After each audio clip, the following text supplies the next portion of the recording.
everybody, I'm James Gunn. I'm the co-CEO of DC Studios. So as many of you know, DC has been disconnected in film and television for a long time. And it's one of, our jobs, mine and Peter's, is to come in and make sure the DCU is connected in film, television, gaming, and animation. That the characters are consistent, played by the same actors, and it works within one story. And if something is outside of that, like Matt Reeves' Batman or Todd Phillips' Joker or Teen Titans Go, that it is clearly labeled as DC Elseworlds, outside of the mainstream DCU continuity. Now, Peter and I have gotten pretty lucky in terms of the 4 projects that are coming out over the next year. First, we have Shazam! Fury of the Gods. Shazam has always been off kind of in his own part of the DCU, so he connects very well. That moves directly into The Flash, a fantastic movie that I really love that resets the entire DC universe. Then to move into Blue Beetle,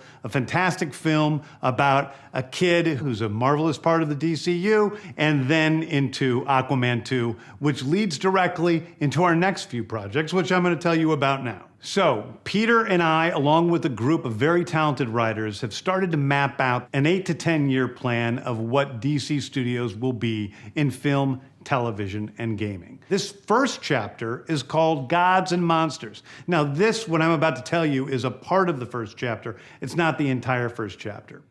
The first project is Creature Commandos. Creature Commandos is an animated series. I've written all the episodes.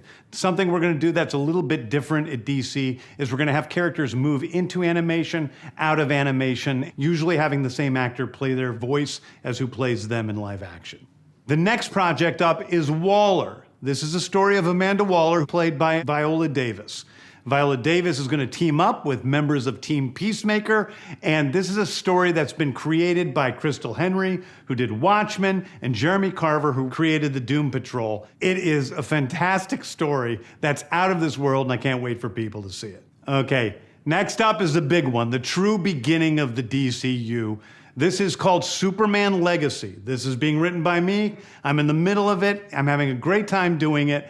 And Superman will be released into theaters July 11th, 2025. Okay, the next thing is a big premiere HBO television series called Lanterns. This is a story of a couple of Green Lanterns, John Stewart and Hal Jordan, and we have a few other Lanterns peppered in there, but this is really a terrestrial-based TV show, which is almost like True Detective, with a couple of Green Lanterns who are space cops watching over Precinct Earth. In it, they discover a terrifying mystery that ties into our larger story of the DCU. Next is a big movie called The Authority. The Authority is a passion project of mine. It's based on the marvelous Wildstorm characters we are now bringing into the DCU and will interact with all of our primary DCU characters. The Authority are a group of superheroes who think the world is broken and they want to fix it by any means necessary. I think it's a very different look at superheroes.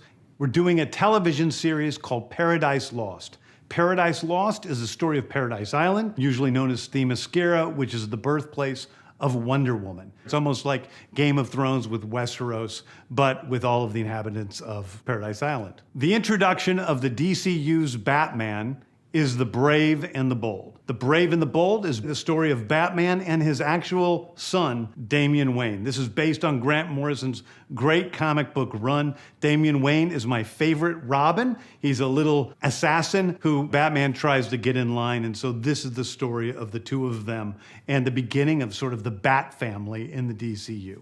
Next up is a TV series called Booster Gold. Booster Gold is one of comics' really popular cult heroes. He is a fascinating guy. He's a loser from the future who uses future technology to come back to present day and become a superhero so that people will love him. It is basically the superhero story of imposter syndrome on an HBO Max series. One of my favorite comic book series from last year was Tom King's run on Supergirl, Woman of Tomorrow. And so we're going to turn that into a big science fiction epic film. Now, Superman is a guy who was sent to Earth and raised by loving parents, whereas Supergirl in this story, she is a character who was raised on a chunk of Krypton. She watched everybody around her perish in some terrible way, so she's a much more jaded character. And that brings me to Swamp Thing, the last thing we're going to talk about, a very dark horror story in the origins of the monster who is Swamp Thing. And although it's totally outside of the rest of the DCU, it will still feed into the rest of the stories. Anyway, those are the stories that I can tell you about right now. I've loved the DC characters since I was a child. They're incredibly important to me. I knew that this was a once-in-a-lifetime opportunity to do something very different. One of the things that's very important for me in all of these movies and TV series is that the director's vision and the vision of the writers and all of the creators is unique and something special. Storytelling is always king. That's all that matters to us. And I want to be true to those stories. I want to be true to you guys and really give you something different than you've ever seen before. Anyway, thank you, everybody. I appreciate you watching. I hope this was exciting for you because it's really exciting for me. And I can't wait to start to dive into these stories with you guys on this grand adventure. Thank you so much.